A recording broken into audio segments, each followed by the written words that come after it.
No eres virgen, acusó el conde en la noche de bodas, pero estaba terriblemente equivocado. Sea muy bienvenido, querido oyente, a otra jornada por las veredas del alma humana. La historia que estás a punto de conocer habla sobre heridas, no aquellas que sangran en la piel, sino las que arden en el silencio del pecho.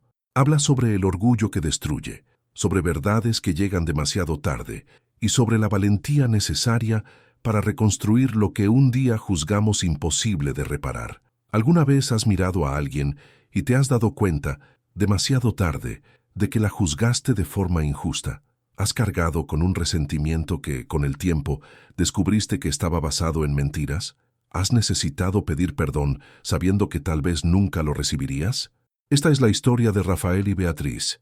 Dos corazones que se encontraron, se hirieron profundamente y necesitaron atravesar océanos de silencio para descubrir si aún quedaba algo por salvar.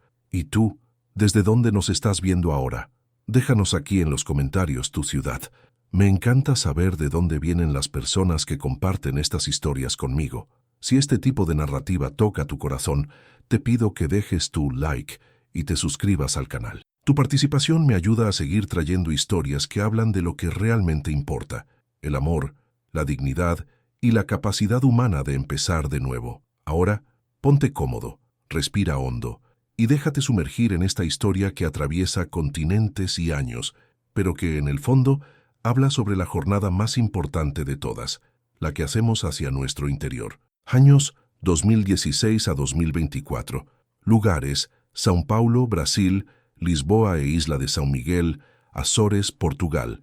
Una historia que comienza en las calles grises de una metrópolis y termina entre lagos formados por lágrimas de amantes, en una isla donde el tiempo corre diferente y el viento carga secretos antiguos.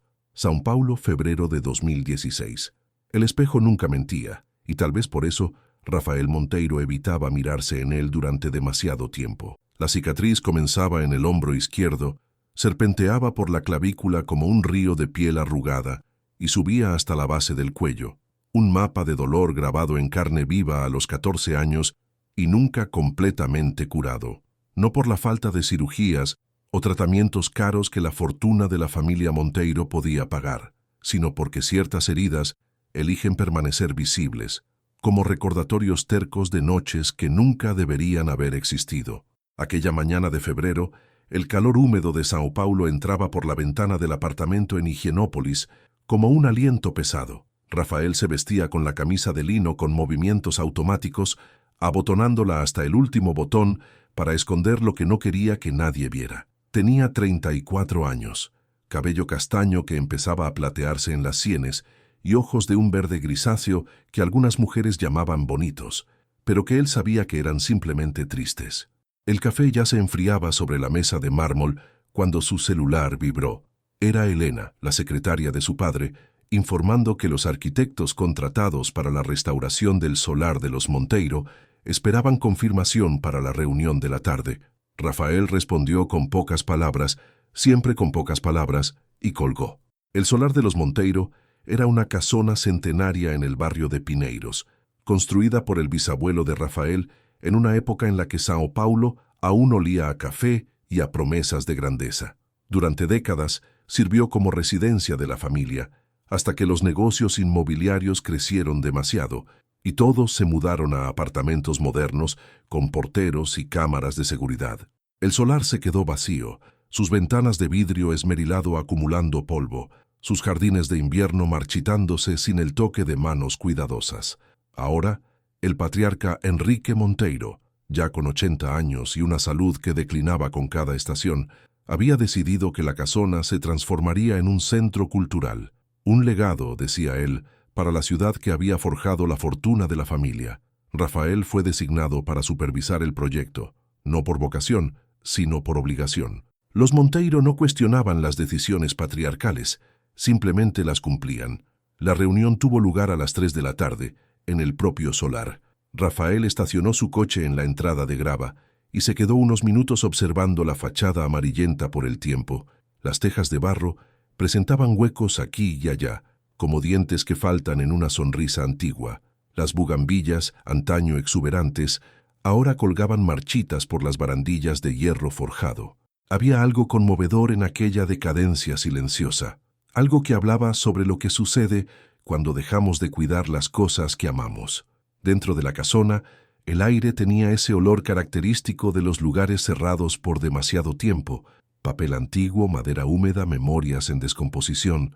Rafael caminó por las habitaciones vacías, sus zapatos resonando en el suelo de madera, hasta llegar al despacho donde el equipo de arquitectos ya estaba reunido. Eran 3 profesionales, todos rodeados de carpetas y portátiles, y ese entusiasmo típico de quien aún cree que las piedras viejas pueden contar historias nuevas.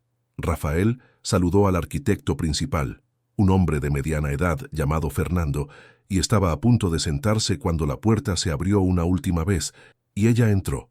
Beatriz Tavares vestía un vestido sencillo de algodón crudo que caía suelto sobre su cuerpo esbelto. Su cabello oscuro estaba recogido en un moño desordenado del que escapaban mechones rebeldes, y llevaba una carpeta de cuero gastada por el uso.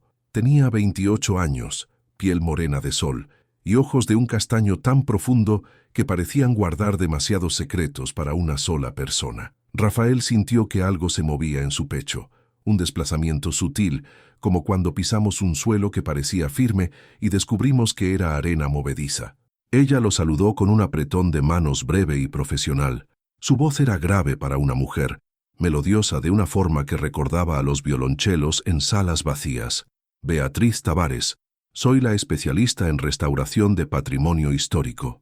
Rafael Monteiro. Él se dio cuenta de que aún sostenía su mano por medio segundo más de lo necesario. ¿El proyecto es suyo? Fernando es el coordinador. Yo me encargo específicamente de los elementos originales: azulejos, estucos, carpintería histórica. Ella señaló hacia las paredes del despacho, donde paneles de azulejo portugués aún resistían al tiempo. Este tipo de trabajo exige delicadeza. La palabra quedó suspendida en el aire entre ellos, cargada de significados que ninguno de los dos podría explicar. La reunión duró 2 horas. Beatriz presentó un diagnóstico detallado del estado de conservación del solar, señalando grietas, filtraciones, elementos que necesitarían ser restaurados y otros que tendrían que ser reproducidos. Sus dedos se deslizaban sobre las fotografías con una reverencia casi religiosa, como si cada pedazo de aquella casona mereciera una oración. Rafael la observaba más de lo que debería. Notó que se mordía levemente el labio inferior cuando se concentraba, que sus manos eran pequeñas pero firmes, que había una cicatriz fina en el dorso de la muñeca izquierda, tal vez de un accidente de infancia, tal vez de algo que él no tenía derecho a preguntar. Cuando la reunión terminó y los otros arquitectos empezaron a guardar sus materiales, Beatriz se acercó a una de las ventanas que daba al jardín de invierno. La luz de la tarde entraba sesgada, dorada, transformando el polvo suspendido en el aire en partículas de oro. Es triste, ¿no? Ella no se volvió para hablarle, pero Rafael sabía que la pregunta era para él. Toda esta belleza abandonada. Él se acercó, quedándose al lado de ella junto a la ventana. Por fuera, el jardín de invierno mostraba sus heridas abiertas, parterres invadidos por la maleza, una fuente seca y agrietada, bancos de piedra cubiertos de musgo. Mi abuela cuidaba personalmente estas plantas.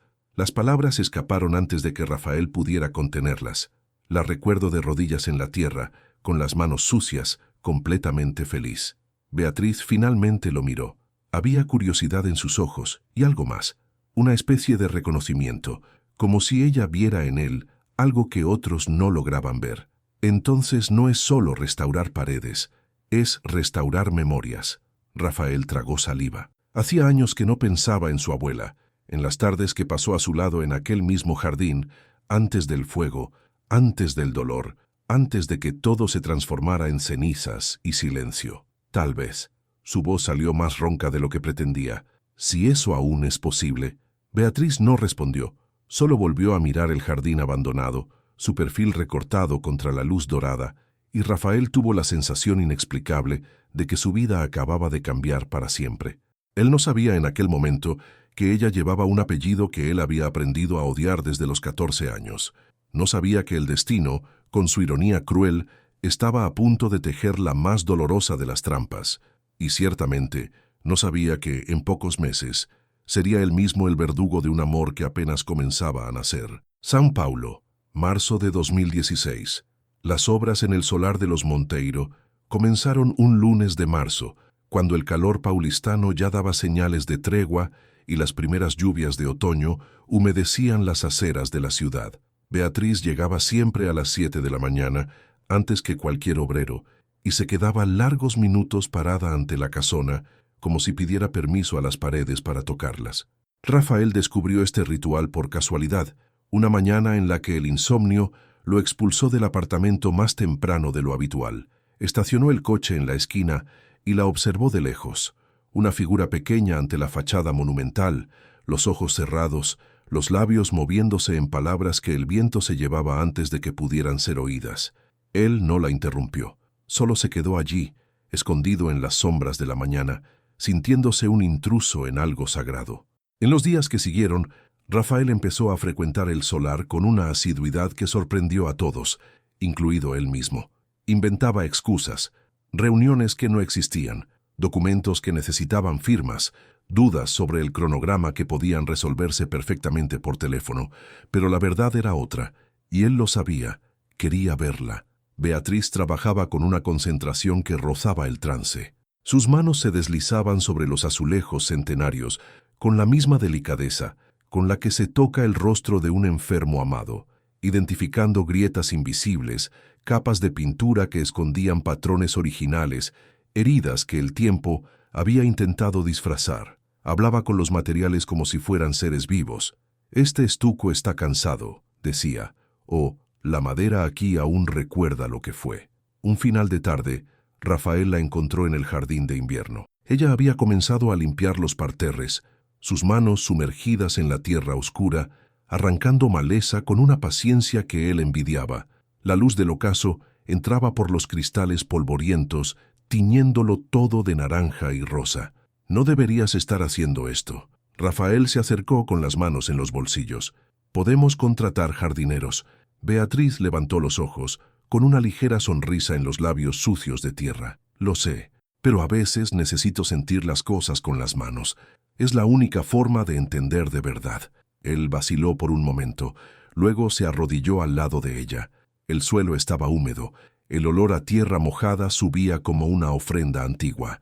Rafael nunca había hecho nada parecido. Los Monteiro no se ensuciaban, no se arrodillaban, no tocaban el mundo con sus propias manos. «¿Qué hago?». Su voz sonó extraña para sus propios oídos. Beatriz no mostró sorpresa. Simplemente le tendió un brote de flor que estaba en una pequeña maceta al lado de ella. «Cava un agujero aquí, no muy profundo, y colócala con cuidado, como si estuvieras presentando a un niño nuevo en una casa vieja». Rafael obedeció. Sus manos de ejecutivo, acostumbradas solo a bolígrafos y contratos, se hundieron en la tierra por primera vez en décadas. Y cuando finalmente acomodó el brote en el parterre, cubriendo sus raíces frágiles con puñados de suelo, sintió algo que no sabía nombrar, una especie de pertenencia que creía haber perdido para siempre. Trabajaron en silencio hasta que la luz se fue por completo. Cuando finalmente se levantaron, les dolían las rodillas y sus ropas estaban arruinadas, pero Beatriz sonreía, una sonrisa verdadera, sin reservas, y Rafael descubrió que haría cualquier cosa para verla sonreír así de nuevo. «Gracias». Ella se limpió las manos en un trapo que llevaba en el bolsillo. «Por dejarme hacer esto, por hacerlo conmigo. Gracias a ti». Él no sabía exactamente por qué, pero las palabras salieron sinceras. Los días de marzo se transformaron en semanas. El solar fue ganando forma bajo el mando de Beatriz, paredes raspadas revelando frescos escondidos, suelos de madera pulidos hasta brillar como espejos, marcos de ventanas restaurados con precisión milimétrica.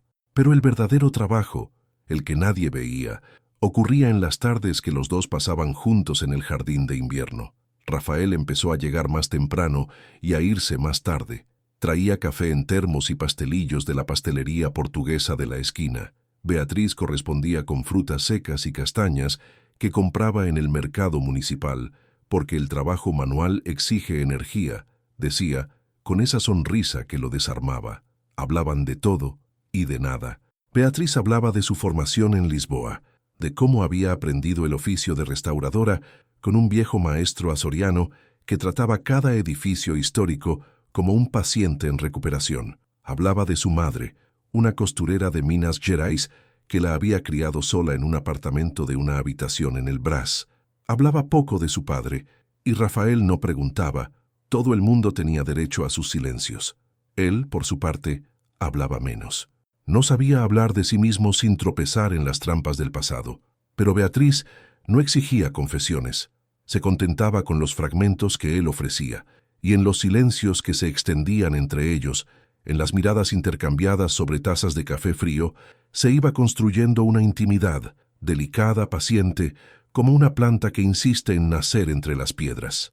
Una noche de abril, cuando una fuerte lluvia los dejó atrapados en el solar después de que todos los obreros se marcharan, ocurrió lo que ambos venían aplazando. Estaban en el jardín de invierno, ahora ya parcialmente recuperado, viendo la tormenta a través de los cristales limpios. Los relámpagos cortaban el cielo, iluminando el rostro de Beatriz en destellos intermitentes. ¿Tienes miedo a las tormentas?, Rafael preguntó, notando cómo ella se encogía con cada trueno. No a las tormentas. Ella se abrazó a sí misma. A todo lo que no puedo controlar. Él dio un paso en su dirección, movido por un instinto más antiguo que la razón. ¿Y si alguien está a tu lado? ¿Aún así da miedo? Beatriz levantó los ojos hacia él. La distancia entre ellos era de pocos centímetros. Rafael podía sentir el calor que irradiaba su cuerpo, el perfume suave de su piel mezclado con el olor a lluvia. Tal vez menos. Su voz era casi un susurro. Rafael llevó su mano al rostro de ella, sus dedos trazando la línea de la mandíbula con una reverencia que lo sorprendió. Beatriz cerró los ojos, y cuando él finalmente la besó, tuvo la sensación de que aquel momento ya existía en algún lugar del tiempo, esperando simplemente a suceder. La lluvia continuó cayendo sobre el tejado restaurado del solar de los Monteiro, y dentro del jardín de invierno, entre plantas que empezaban a renacer y paredes que aprendían a respirar de nuevo, dos seres humanos heridos encontraron, el uno en el otro, un refugio temporal contra las tormentas del mundo. Ninguno de los dos sabía que la peor de las tormentas aún estaba por llegar. São Paulo, mayo de 2016. Eduardo Monteiro era el tipo de hombre del que la vida te enseña a desconfiar. A los 62 años, con el cabello ralo peinado cuidadosamente para esconder la calvicie y unos ojos pequeños que nunca parpadeaban en el momento equivocado, administraba los negocios de la familia Monteiro con la eficiencia fría de quien ha aprendido que los sentimientos son debilidades disfrazadas. Era el tío paterno de Rafael, el hermano menor del patriarca Enrique, y durante décadas ocupó el papel de consejero, ejecutor de tareas delicadas, solucionador de problemas que la familia prefería fingir que no existían. Había secretos en la historia de los Monteiro que solo Eduardo conocía íntegramente, secretos que guardaba no por lealtad, sino por autopreservación, porque algunos de esos secretos lo incriminaban tanto como lo protegían. Aquella tarde de mayo, Eduardo estaba en su oficina en el centro de São Paulo cuando recibió el informe que había encargado hacía 2 semanas. Se trataba de una investigación discreta sobre Beatriz Tavares, la arquitecta que su sobrino venía frecuentando con una asiduidad preocupante. Eduardo no creía en las coincidencias, y cuando Rafael empezó a pasar más tiempo en el solar que en los negocios de la familia, el instinto de décadas de cautela lo hizo actuar. El detective privado era eficiente y discreto. El dossier, fino pero devastador, fue depositado sobre la mesa de caoba con la delicadeza de quien entrega una bomba. Eduardo lo abrió con dedos que temblaban levemente, no de miedo, sino de anticipación. Beatriz Tavares, hija de María do Carmo Tavares y Carlos Eduardo Tavares. Carlos Tavares. El nombre perforó a Eduardo como una cuchilla. Necesitó cerrar los ojos por un momento, respirar hondo, esperar a que el corazón se desacelerara. Carlos Tavares, el hombre que hacía 20 años había huido de Brasil, dejando atrás un rastro de destrucción que incluía una empresa quebrada, una familia devastada y un incendio que consumió 2 vidas inocentes. El incendio que había marcado a Rafael para siempre. El incendio que, oficialmente, había sido causado por Carlos Tavares para encubrir un fraude millonario. El incendio que, en realidad, y este era el secreto que Eduardo cargaba como una piedra en el pecho, había tenido su propia participación. Carlos Tavares había sido el chivo expiatorio perfecto. Eduardo, el verdadero arquitecto del fraude, Se había quedado en las sombras mientras su ex socio huía y cargaba con toda la culpa. Durante 2 décadas, Eduardo había vivido con ese peso. Se justificaba diciendo que no había planeado las consecuencias. No sabía que habría fuego. No imaginó que Claudia y la pequeña Marina morirían. Pero la verdad era que había dejado que Carlos cargara con la culpa de todo, incluso de lo que no había hecho, y había construido su posición en la familia sobre ese cimiento de mentiras. Y ahora la hija de Carlos estaba en los brazos de Rafael. El pánico subió por la garganta de Eduardo como bilis. Si Rafael se enamoraba de verdad de esa mujer, si empezaba a investigar su pasado, si descubría quién era el padre, las preguntas vendrían, y las preguntas llevarían a respuestas que destruirían todo lo que Eduardo había construido. Tenía que actuar, tenía que separar a los dos antes de que fuera demasiado tarde, y conocía a Rafael lo suficientemente bien como para saber exactamente qué tecla presionar. Durante los días siguientes, Eduardo trabajó en silencio. Contrató a un falsificador especializado en documentos corporativos. Creó un rastro ficticio que vinculaba a Beatriz con intentos de espionaje industrial. Falsificó correos electrónicos, extractos bancarios, conversaciones de aplicaciones que sugerían que ella se había acercado a la familia Monteiro con segundas intenciones, que todo el trabajo en el solar, todo el romance con Rafael, era solo una elaborada farsa para acceder al acervo histórico de la casona y venderlo a coleccionistas extranjeros. La trampa era elegante en su sencillez. Eduardo conocía el trauma que Rafael cargaba, el odio que cultivaba por cualquier cosa ligada al nombre Tavares. Bastaba revelar la verdadera identidad de Beatriz en el momento adecuado, en el contexto adecuado, y el propio Rafael haría el trabajo de destrucción. Mientras tanto, en el solar de los Monteiro, la obra avanzaba y el amor florecía. Rafael no se dio cuenta de la sombra que se acercaba.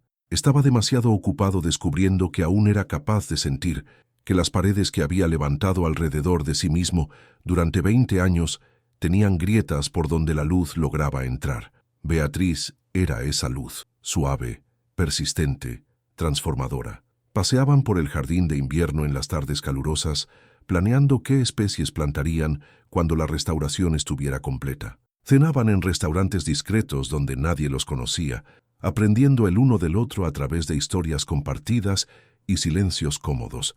Hicieron el amor por primera vez en una noche de luna llena, en el apartamento de ella en el Bixiga, entre cortinas que bailaban con la brisa y sábanas que olían a lavanda. Beatriz nunca mencionó a su padre.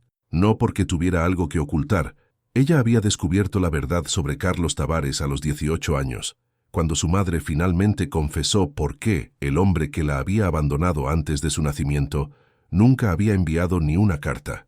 Carlos había huido de Brasil antes de que Beatriz naciese y María do Carmo había criado a su hija con el apellido del padre ausente solo por una cuestión legal. A los 18 años, Beatriz investigó el nombre en los archivos de periódicos antiguos, descubrió el escándalo y tomó la única decisión posible. Enterró aquel pasado tan profundo que casi logró olvidarlo. Ella no sabía que el apellido que llevaba era una maldición para la familia Monteiro. No sabía que Rafael se había pasado la vida entera odiando a un hombre al que nunca conoció. No sabía que estaba bailando al borde de un precipicio del que no había retorno. Y mientras los amantes soñaban con un futuro imposible, Eduardo afilaba los cuchillos en las sombras, esperando el momento perfecto para golpear. La tragedia estaba escrita en las estrellas desde el principio, solo que nadie había mirado hacia arriba a tiempo para verla. São Paulo, agosto de 2016. La inauguración de la primera fase de la restauración del solar de los Monteiro se fijó para una noche de viernes, cuando el invierno paulistano ya daba señales de ceder el paso a la primavera. La lista de invitados incluía empresarios, políticos, periodistas culturales y coleccionistas de arte. Toda la crema de la sociedad que gustaba de verse asociada a proyectos de patrimonio histórico. Beatriz se puso su mejor traje para la ocasión. Un vestido largo de seda color vino que resaltaba su piel morena y sus ojos oscuros. Se recogió el cabello en un elegante moño, adornado con un broche antiguo que había pertenecido a su abuela materna. Estaba nerviosa, no por la multitud, sino por lo que aquella noche representaba. Era la consagración de meses de trabajo arduo, la prueba de que su arte podía transformar ruinas en belleza. Rafael la esperaba en la entrada del solar. Cuando la vio bajar del taxi, sintió que el pecho se le apretaba de una forma que ya no intentaba negar. Estaba hermosa, sí, pero había algo más. Una dignidad silenciosa en su forma de caminar, una fuerza interior que traslucía en cada gesto. Él se había enamorado de esa fuerza quizás más que de su belleza. Él no encontró las palabras adecuadas. Aterrorizada. Ella sonrió, pero sus ojos traicionaban el miedo. Estás perfecta. Rafael tomó su mano y la condujo al interior. El solar brillaba como no lo había hecho en décadas. Los azulejos restaurados reflejaban la luz de cientos de velas. Los suelos de madera pulida espejeaban a los invitados que circulaban admirados. El jardín de invierno, ahora en plena floración, exhalaba perfumes que transportaban a los visitantes a otra época. Los periodistas hacían fotos. Los críticos asentían aprobando, y por un momento, un breve y precioso momento, todo parecía perfecto.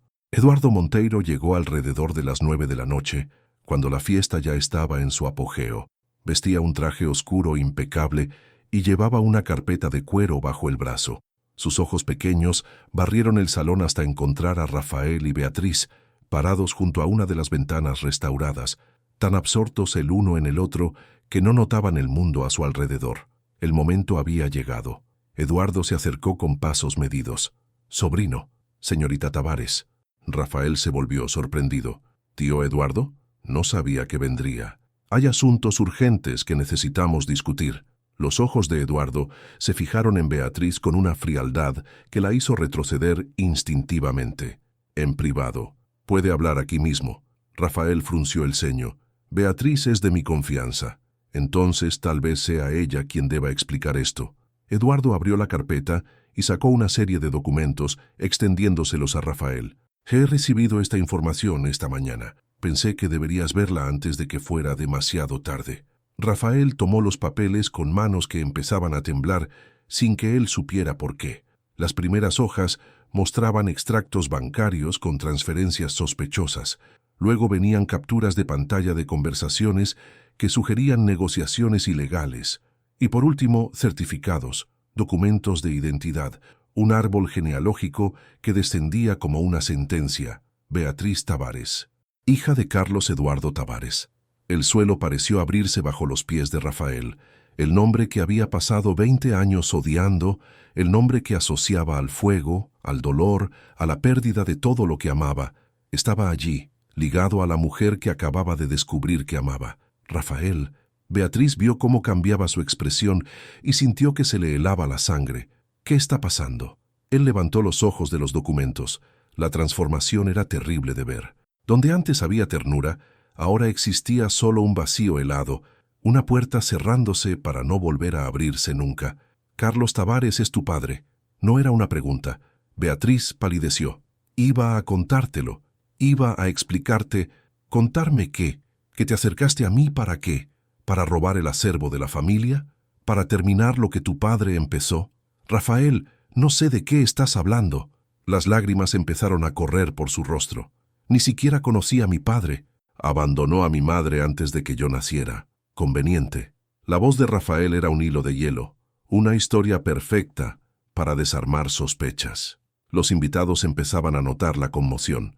Las voces se callaban, las cabezas se volvían. Los flashes de las cámaras de los periodistas empezaron a dispararse, captando cada segundo de aquel naufragio público. «No entiendes». Beatriz intentó acercarse a él, pero Rafael retrocedió como si ella portara una enfermedad contagiosa. «Mi padre destruyó vidas, lo sé. Lo descubrí a los 18 años y corté cualquier posibilidad de contacto. Yo no soy él, Rafael. Yo no soy él. Llevas su sangre». Las palabras salieron cargadas de un odio acumulado por 2 décadas. La sangre de un hombre que destruyó a mi familia, que mató a mi madre, a mi hermana. Llevas la sangre de un asesino. El silencio que siguió fue absoluto. Beatriz sintió como si le hubieran dado una bofetada. Su boca se abrió pero no salió ninguna palabra. ¿Qué decir ante una acusación así? ¿Cómo defenderse de algo que ni siquiera sabía que existía? Señorita Tavares, creo que sería mejor que se retirara. La voz de Eduardo era suave, casi paternal, y eso lo hacía aún más cruel.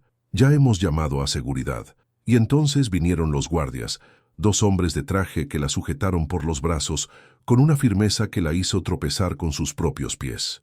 Beatriz no se resistió. Estaba demasiado en shock para ello. Solo miró una última vez a Rafael, buscando en sus ojos algún rastro del hombre que la había besado entre las plantas del jardín de invierno, del hombre que había prometido que estaría a su lado durante las tormentas. No encontró nada. Los flashes de las cámaras capturaron cada segundo de su salida. El vestido de seda arrastrando por el suelo de madera, las lágrimas corriendo por su rostro devastado. Los guardias conduciéndola como si fuera una criminal. Las fotos estarían en los periódicos a la mañana siguiente. La humillación sería completa e irreversible. En la puerta del solar, Beatriz se detuvo un instante. Miró hacia atrás, hacia la casona que había pasado meses restaurando con sus propias manos, hacia el jardín de invierno donde había aprendido a amar de nuevo. Luego atravesó la verja y desapareció en la noche. Dentro del solar, Eduardo Monteiro observaba la escena con una satisfacción mal disimulada. El problema se había resuelto, la amenaza neutralizada. Y Rafael, sumido en su propio odio, jamás cuestionaría las pruebas falsificadas, porque el dolor que sentía era demasiado real como para admitir que pudiera estar equivocado. Las semillas de la tragedia habían sido plantadas. Ahora solo quedaba esperar a que dieran frutos amargos. São Paulo, septiembre de 2016. Los días que siguieron a la humillación pública fueron los más oscuros de la vida de Beatriz. Las fotos corrieron por las redes sociales con la velocidad cruel de la era digital. Titulares sensacionalistas la pintaban como una infiltrada, una oportunista que había intentado engañar a una de las familias más tradicionales de São Paulo. Los comentarios eran peores. Anónimos que la llamaban por nombres que ella se negaba a repetir, que cuestionaban su competencia, su honra, su razón de existir. Los contratos de trabajo fueron cancelados uno a uno. Clientes que antes la elogiaban, ahora no atendían sus llamadas. Su antigua mentora en Lisboa, que la había ayudado al inicio de su carrera, dejó un mensaje de voz ofreciendo refugio, pero incluso esa voz amiga parecía venir de un mundo demasiado lejano para alcanzarla. Beatriz pasó 2 semanas encerrada en su apartamento en el Bixiga. No comía bien, no dormía bien, no vivía bien. Se quedaba sentada en la ventana mirando la ciudad que un día había amado y que ahora parecía haberse transformado en una jaula de miradas acusadoras. Fue en una de esas madrugadas de insomnio cuando su cuerpo dio la primera señal. La náusea vino de repente, violenta, doblándola sobre el inodoro, mientras su estómago expulsaba lo poco que había dentro. Beatriz lo atribuyó al estrés, a la falta de alimentación, al sistema inmunológico destruido por semanas de sufrimiento. Pero cuando la náusea se repitió a la mañana siguiente, y a la otra, una sospecha empezó a formarse. La prueba de embarazo comprada en la farmacia de la esquina confirmó lo que ella ya sabía en el fondo de su corazón. 2 líneas rosas, claras como sentencias, anunciando que la vida insistía en seguir incluso cuando todo parecía perdido. Beatriz lloró durante horas, no de tristeza, o no solo de tristeza, sino de una emoción demasiado compleja para ser nombrada. Allí estaba la prueba viva del amor que Rafael había negado. Allí estaba un niño que llevaría la sangre de 2 familias marcadas por la tragedia. Allí estaba una decisión que cambiaría todo. Podría decírselo a Rafael, podría exigir sus derechos, forzar una conversación, usar al niño como puente para una reconciliación. Pero el recuerdo de sus ojos, aquellos ojos que la habían mirado con tanto asco, tanta repulsa, como si ella fuera algo sucio que necesitaba ser eliminado, la paralizaba. Rafael la había juzgado sin escuchar sus explicaciones. La había condenado basándose en documentos que ella nunca había visto, acusaciones que no comprendía. ¿Qué garantizaba que haría algo diferente con su hijo? Y había algo más: el orgullo. Aquel orgullo silencioso que había heredado de su madre costurera, la misma mujer que había criado a una hija sola sin pedir jamás ayuda al hombre que la había abandonado. Beatriz no quería que su hijo creciera sabiendo que su padre no lo había querido. No quería que cargara con el peso de un rechazo que aún no había ocurrido, pero que ella temía que fuera inevitable. La decisión fue tomada en una madrugada de septiembre, mientras la lluvia de primavera lavaba las calles de São Paulo. Beatriz tomó el teléfono y llamó a Lisboa. Su antigua mentora contestó al tercer timbrazo. Beatriz, gracias a Dios, estaba preocupada. Profesora Helena. La voz de Beatriz era ronca de tanto llorar y tan poco hablar. ¿Aquella oferta sigue en pie? Siempre, siempre, hija mía.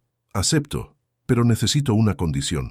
Cualquiera, que nadie sepa dónde estoy, que pueda desaparecer. Hubo un silencio en la línea. Luego, la voz de la mentora, cargada de una sabiduría triste. ¿Estás huyendo de alguien, Beatriz? No. Ella miró por la ventana, hacia la ciudad que despertaba bajo la lluvia. Estoy protegiendo a alguien. Su mano libre descansó sobre su vientre a un plano, y Beatriz hizo una promesa silenciosa a aquella vida que comenzaba dentro de ella. No vas a cargar con los pecados de tu abuelo. No vas a conocer el rechazo de tu padre. Yo seré todo lo que necesites, mi amor. Lo prometo.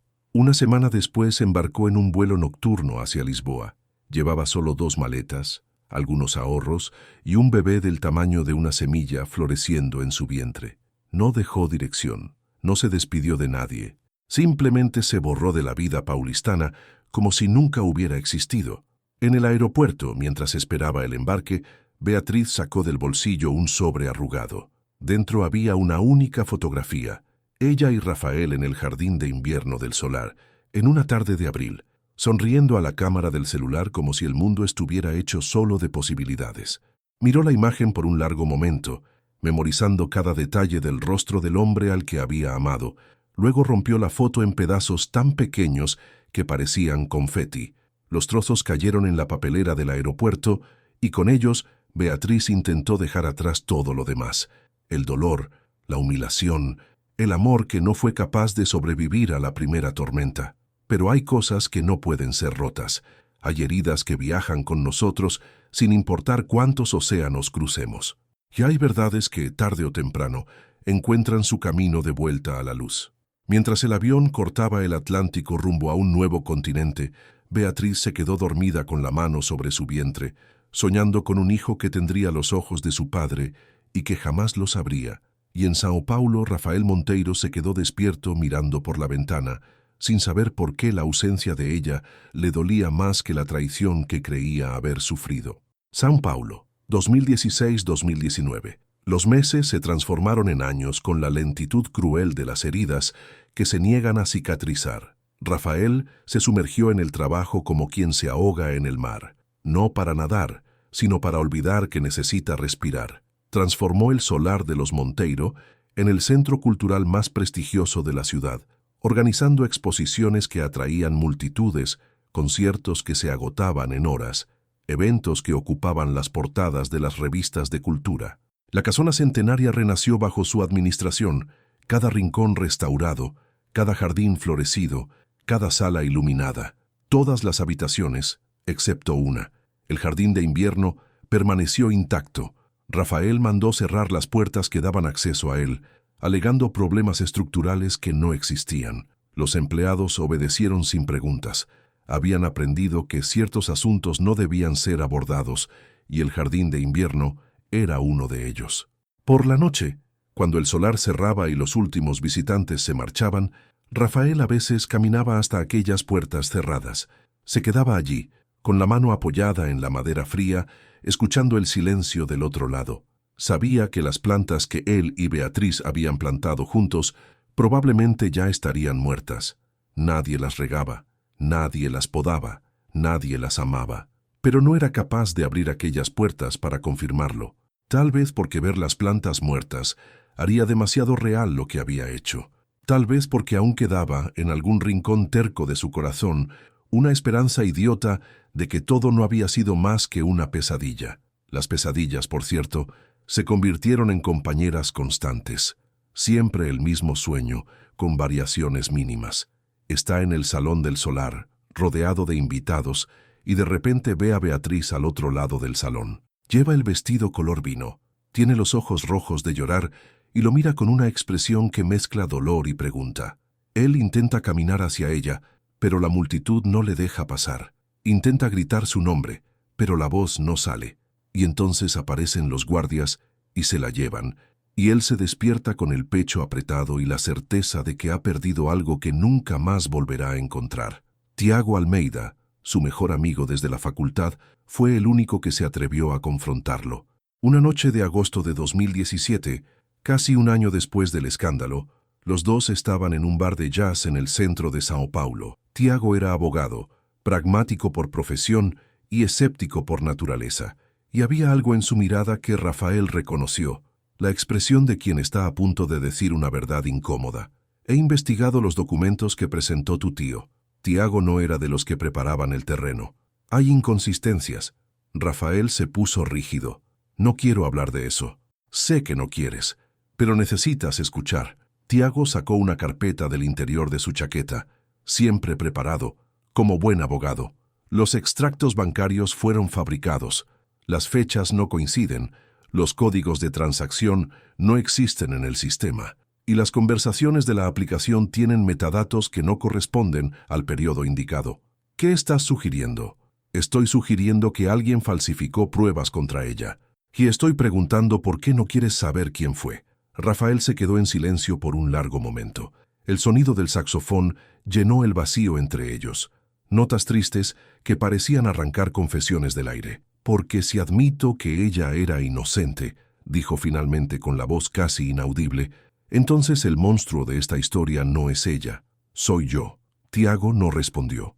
No había nada que decir. El archivo con las evidencias de las falsificaciones fue guardado en el cajón de la mesa de Rafael, junto con otros papeles que prefería no examinar. De vez en cuando, en las madrugadas de insomnio, abría el cajón y miraba la carpeta sin llegar a sacarla de allí. Era más fácil así, era más seguro así. La cobardía, después de todo, era una forma de protección. Los años pasaron. Rafael cumplió 35, luego 36, luego 37 años. El patriarca Enrique Monteiro falleció serenamente durante el sueño, dejando instrucciones precisas sobre la división de la herencia y ninguna palabra sobre los secretos de la familia. Eduardo asumió oficialmente la gestión de los negocios, expandiendo el imperio inmobiliario con una voracidad que algunos llamaban ambición, y otros, más atentos, reconocían como desesperación. Rafael veía poco a su tío. Los dos nunca habían sido cercanos, y después de aquella noche en el solar, la distancia había aumentado. Había algo en los ojos de Eduardo, un brillo de satisfacción mal disimulada siempre que se mencionaba el asunto de Beatriz, que incomodaba a Rafael de formas que prefería no examinar. La cicatriz de su hombro le dolía más en los días fríos. A veces, de madrugada, se quedaba desnudo ante el espejo del baño, trazando con los dedos el mapa de piel quemada que serpenteaba hasta su cuello. Pensaba en la noche del fuego, en el olor a humo, en los gritos que nunca más dejaron de resonar en su memoria. Pensaba en su madre, en su sonrisa que apenas lograba recordar. Pensaba en su hermana, que tenía solo 7 años y que hoy tendría 34, tal vez casada, tal vez madre, tal vez viva. Y pensaba en Beatriz, en algún lugar del mundo, cargando con un apellido que no eligió y una culpa que no era suya. La nostalgia era una herida abierta que él lamía como un animal herido, sabiendo que eso solo la mantenía infectada, pero incapaz de parar. Los años de silencio continuaron su curso implacable, y Rafael continuó su caminata por el desierto que había creado para sí mismo, sin saber que la redención, como la tormenta, ya se formaba en el horizonte. Lisboa e Isla de São Miguel, Azores, 2016-2023. Lisboa recibió a Beatriz con su olor a salitre y pastel de nata, sus calles de adoquines que subían y bajaban como olas de piedra, su fado nocturno que parecía arrancar la nostalgia del propio aire. La ciudad era vieja de siglos y hermosa de cicatrices, y Beatriz se reconoció en ella inmediatamente. La profesora Elena la instaló en un pequeño apartamento en Alfama, en el último piso de un edificio que parecía a punto de derrumbarse, pero que resistía desde hacía 300 años. Las ventanas daban a los tejados rojos de la ciudad, y por la noche era posible oír al Tajo respirando allí abajo, paciente como un dios antiguo. El trabajo vino poco a poco. Elena la recomendó para proyectos de restauración en iglesias y conventos, trabajos discretos que no exigían exposición pública. Beatriz Redescubrió el placer de trabajar con las manos, de sentir bajo los dedos los secretos guardados en los azulejos centenarios, de conversar en silencio con paredes que habían visto reyes y terremotos y revoluciones. Miguel nació en una noche de mayo de 2017, cuando Lisboa entera parecía cubierta de jacarandás en flor. El parto fue difícil, 15 horas de trabajo que dejaron a Beatriz exhausta pero entera, y cuando finalmente pusieron al bebé en sus brazos, lloró un llanto que venía de un lugar más profundo de lo que sabía que existía. Era perfecto, pequeño, arrugado, rojo de tanto berrear, pero perfecto. Tenía los ojos cerrados aún, y Beatriz imaginó de qué color serían cuando los abriera. Rezó para que fueran castaños como los de ella, para que no hubiera ningún recordatorio de su padre cuando mirara a su hijo. Cuando Miguel abrió los ojos por primera vez, 2 semanas después, eran de un castaño verdoso que Beatriz reconoció inmediatamente. Los ojos de Rafael, transpuestos a aquel rostro minúsculo como una bendición o una maldición, dependiendo de cómo se mirara. Beatriz eligió verlo como una bendición. Los primeros años fueron de lucha silenciosa. Criar a un hijo sola en un país extranjero exigía una fuerza que Beatriz no sabía que poseía, pero que descubrió, noche tras noche de biberones y pañales y fiebres repentinas, que estaba allí todo el tiempo, esperando a ser convocada. Trabajaba durante el día mientras Miguel se quedaba con una vecina anciana, que lo trataba como a un nieto. Por la noche, volvía corriendo al apartamento en Alfama, subía los 5 pisos de escaleras gastadas por el tiempo y apretaba a su hijo contra el pecho, como si fuera la única cosa real en un mundo de fantasmas, y en cierto sentido, lo era. Cuando Miguel cumplió 3 años, Beatriz decidió que necesitaban un nuevo comienzo más radical. Lisboa era hermosa, pero aún era demasiado grande. Aún tenía demasiadas conexiones con el continente, con Brasil, con la vida que ella intentaba olvidar. Necesitaban un lugar donde nadie los conociera, donde simplemente pudieran ser una madre y su hijo, sin explicaciones ni justificaciones. La isla de São Miguel, en las Azores, surgió como una posibilidad cuando un viejo maestro azoriano que Beatriz había conocido a través de Elena mencionó que la iglesia de 7 Cidades necesitaba una restauradora para sus azulejos históricos. 7 Cidades era una aldea pequeña, encajada dentro de un cráter volcánico, rodeada por 2 lagos, uno azul, otro verde, que según la leyenda, fueron formados por las lágrimas de 2 amantes prohibidos. Beatriz se rió al oír la leyenda. Parece el tipo de lugar al que las historias tristes van para curarse, o para esconderse, respondió el viejo maestro, con la sabiduría de quien ya ha vivido lo suficiente como para no distinguir una cosa de la otra. La mudanza ocurrió en el verano de 2019. Beatriz y Miguel embarcaron en un pequeño avión que cruzó el Atlántico hasta aterrizar en una pista rodeada de un verde tan intenso que parecía irreal. La isla los recibió con lluvia. Llovía casi todos los días en São Miguel, pero era una lluvia diferente a la que conocían, una lluvia que olía a hortensias y a tierra volcánica, que parecía lavar no solo el cuerpo, sino también el alma. Se instalaron en una pensión en 7 Cidades, una casona de piedra que pertenecía a una viuda llamada Doña Isaura. Las habitaciones eran sencillas pero limpias, con paredes encaladas de blanco y ventanas que daban al lago azul. Miguel, con sus 2 años y medio de curiosidad infinita, se enamoró inmediatamente del lugar, de los patos que nadaban en el lago, de las vacas que pastaban en los campos, de la niebla que a veces bajaba de las montañas y transformaba la aldea en un paisaje de ensueño. Beatriz empezó a trabajar en la ermita de Nossa Señora da Esperanza, un pequeño templo a la orilla del lago cuyos azulejos del siglo XVIII se estaban desconchando por la humedad. Era un trabajo lento, delicado, que exigía paciencia y precisión, exactamente el tipo de trabajo que ella necesitaba para no pensar demasiado. Los años en la isla pasaron con una suavidad que Beatriz no creía ya posible. Miguel creció entre lagos y volcanes, aprendiendo a nadar en las aguas termales de Furnas, a reconocer los diferentes tonos de verde que cubrían las laderas, a hablar portugués con aquel acento azoriano que arrastra las vocales como olas perezosas.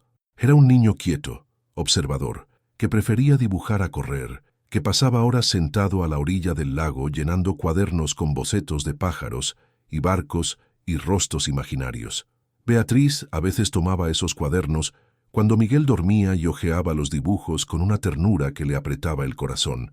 Había allí un talento en formación, una sensibilidad que ella reconocía y temía como herencia del padre al que él no conocía. Ella nunca mencionaba a Rafael. Cuando Miguel preguntaba por su padre, como todos los niños inevitablemente preguntan, Beatriz contaba una versión editada de la verdad, que su padre vivía muy lejos, que la vida los había separado antes de que Miguel naciese, que a veces las personas se aman pero no pueden estar juntas.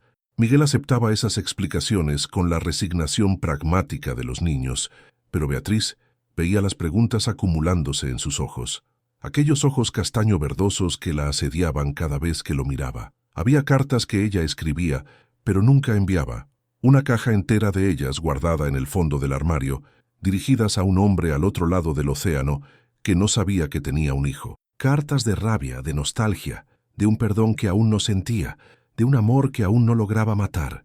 A veces, en las noches de insomnio, Beatriz las releía a la luz de las velas y lloraba un llanto silencioso que la humedad de la isla absorbía sin juzgar. El padre Francisco, párroco de la ermita que restauraba, se convirtió en su confidente. Era un hombre viejo, de barbas blancas y ojos de un azul desvaído por el tiempo, que escuchaba más de lo que hablaba y nunca ofrecía consejos no solicitados.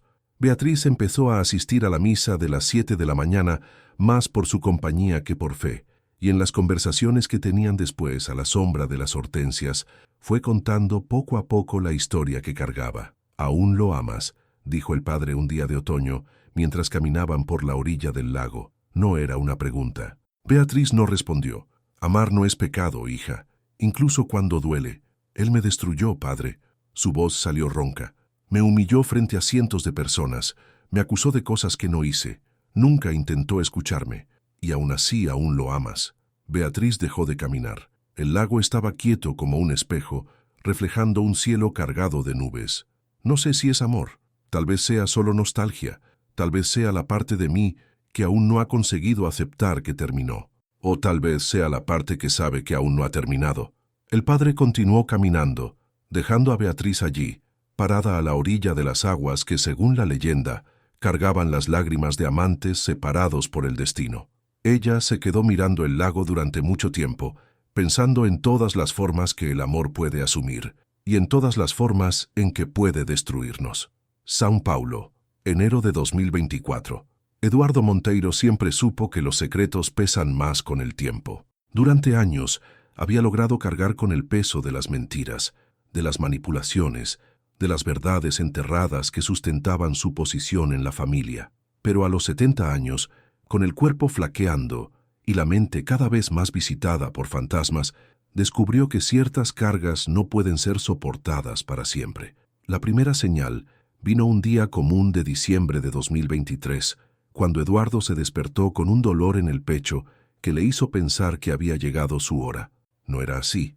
Los médicos diagnosticaron solo una crisis de ansiedad severa, pero el susto fue suficiente para sacudir la fortaleza que había construido alrededor de sí mismo. En las semanas siguientes, Eduardo empezó a hacer algo que nunca había hecho antes: mirar hacia atrás. Revisitó mentalmente cada decisión, cada traición, cada momento en que había elegido el camino del interés propio sobre la honestidad. Y lo que vio le aterrorizó más de lo que cualquier amenaza externa podría haberlo hecho. Él no era un monstruo, al menos no se consideraba así. Era solo un hombre que, en un momento crucial, había tomado decisiones equivocadas y después se había pasado la vida intentando esconder las consecuencias. El fraude original no había sido planeado como algo grandioso. Comenzó con pequeños desvíos, ajustes contables que parecían inofensivos, y creció hasta volverse incontrolable. Cuando ocurrió el incendio, accidental fruto de una instalación eléctrica defectuosa en la oficina donde estaban guardados los documentos incriminatorios, Eduardo vio la oportunidad de dejar que Carlos Tavares cargara con toda la culpa y la aprovechó sin dudar. No había planeado la tragedia, no había deseado que Claudia y Marina Monteiro estuvieran en el edificio aquella noche. Pero cuando ocurrió, cuando las llamas lo consumieron todo y todos empezaron a señalar a Carlos Tavares como el culpable, Eduardo no corrigió la narrativa. Dejó que la mentira se solidificara como el cemento y construyó su vida sobre ella. Y después, cuando apareció Beatriz, cuando Rafael empezó a enamorarse de ella, Eduardo sintió el pánico de quien ve que todo su castillo de naipes está a punto de derrumbarse. Por eso falsificó las pruebas. Por eso destruyó aquel amor antes de que pudiera amenazarlo. Por eso se convirtió, de hecho, en el monstruo que siempre negó ser.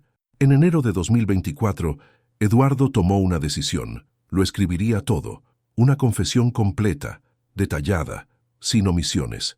No para redimirse, sabía que eso era imposible, sino para liberar a Rafael de la prisión de odio en la que lo había encerrado hacía 20 años. La carta tardó una semana en ser escrita. Cada frase dolía como una herida que se abre. Cada párrafo exigía que Eduardo confrontara verdades que había pasado décadas evitando. Cuando terminó, sus manos temblaban y sus ojos estaban secos de tanto llorar. La carta comenzaba con una petición de disculpas que Eduardo sabía que era insuficiente y terminaba con una revelación. Beatriz Tavares era inocente. Los documentos que la incriminaban habían sido falsificados por Eduardo para proteger sus propios secretos. Carlos Tavares, aunque no fuera un santo, no era el demonio que la familia Monteiro había pintado. Era solo una víctima más de una trama de la cual Eduardo era el verdadero arquitecto. Puso la carta en un sobre lacrado, la dirigió a Rafael y se la entregó a su abogado de confianza, con instrucciones específicas. Debía ser entregada solo cuando Eduardo abandonara el país, lo que ocurriría en pocos días. A la mañana siguiente, Eduardo Monteiro embarcó en un vuelo hacia Suiza, donde pretendía pasar lo que le quedaba de vida en autoexilio. Llevaba solo una maleta y el peso de décadas de mentiras que finalmente empezaba a aliviarse. No esperaba perdón, no merecía perdón, pero esperaba, al menos, que su confesión pudiera devolverle a Rafael la capacidad de amar sin el velo de odio que él mismo había tejido. La carta llegó a manos de Rafael en una tarde gris de enero, cuando la lluvia de verano paulistano castigaba las ventanas de su apartamento como puños de agua. El abogado de Eduardo se la entregó personalmente, con una expresión grave que anunciaba la seriedad del contenido. Rafael abrió el sobre sin prisa. Las primeras líneas le hicieron sentarse, las siguientes, palidecer. Cuando terminó de leer, se quedó mucho tiempo quieto, mirando el papel como si fuera un animal peligroso que podría morderle en cualquier momento. Después vino la rabia, una ola de furia tan intensa que le hizo querer destruirlo todo a su alrededor. Rompió la carta en pedazos, tiró los trozos al suelo, los pisoteó como si fueran el propio Eduardo. Gritó palabras que nunca había dicho en voz alta, golpeó paredes hasta que los nudillos le sangraron, lloró un llanto de niño de 14 años que finalmente descubría que el mundo era aún más cruel de lo que imaginaba. Y cuando la rabia pasó, porque toda rabia pasa tarde o temprano, solo quedó la vergüenza. Beatriz era inocente, él la había destruido por nada, y ella estaba en algún lugar del mundo, cargando con cicatrices que él mismo había infligido. Rafael pasó 3 días sin salir de su apartamento. No contestaba llamadas, no respondía mensajes, no comía ni dormía. Solo se quedaba sentado en la oscuridad, reviviendo cada momento de aquella noche en el solar, cada palabra que había dicho, cada expresión en el rostro de ella, mientras los guardias la arrastraban fuera. Llevas la sangre de un asesino. Él había dicho eso, a una mujer que lo amaba, a una mujer que era inocente, a una mujer a la que había destruido con la misma certeza ciega con la que el fuego había destruido a su madre y a su hermana.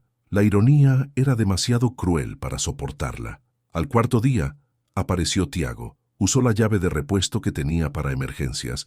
Encontró a Rafael en un estado deplorable y hizo lo que los buenos amigos hacen. Se quedó allí en silencio hasta que las palabras brotaron. Y cuando Rafael finalmente lo contó todo, la carta de Eduardo, la inocencia de Beatriz, la magnitud del error, Tiago no juzgó, solo dijo, ¿y ahora qué vas a hacer? Rafael miró por la ventana, hacia la ciudad que un día había parecido suya y ahora parecía simplemente demasiado grande, demasiado ruidosa, demasiado vacía. Encontrarla, dijo él, pedir perdón, aunque ella no me perdone, aunque me destruya, necesito que ella lo sepa. Tiago asintió.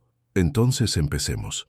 La búsqueda estaba a punto de comenzar, y con ella, la última oportunidad de Rafael de reparar lo que parecía irreparable. São Paulo y Lisboa, febrero de 2024.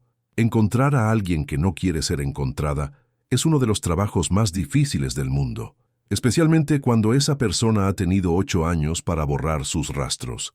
Rafael descubrió esto en las primeras semanas de búsqueda. Los contactos profesionales de Beatriz en São Paulo se habían cortado. El apartamento en el Bixiga, vendido hacía mucho tiempo. Su madre, María do Carmo, había fallecido en 2020 sin dejar pistas sobre el paradero de su hija. Era como si Beatriz Tavares simplemente se hubiera evaporado, dejando atrás solo un vacío y una reputación destruida.